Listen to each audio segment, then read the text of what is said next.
Ha? Registro ba? Wa ka nagresto, nakalisensya. Wa ko sa ginoo. Kanang tinuod na sa boarding house o wala lisensya, kanang tinuod. Wa ko lisensya lagi.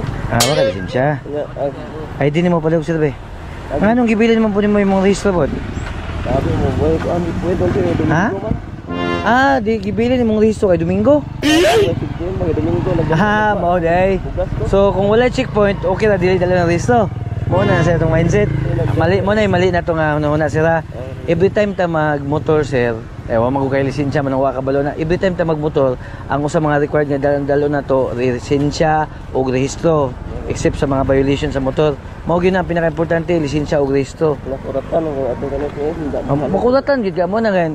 Mao nang makulatan ta or natay mga kustag disgrasya ng mga tungod sa checkpoint kay tungod man na sa inyo ha, di mag-drive mo di mo lisensyado, manghadlok mo makitag checkpoint. Mo nang angay gyud mo drive ta, kuha tag lisensya. 24/7 sir, mag-expect yun ta nga kining atong police magkandak og checkpoint.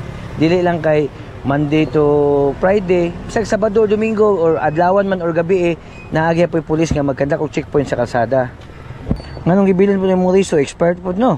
Wa po na ko ano sir. Wa po na rin nyo lagi mo nang ibilin na lang nato kay expire man.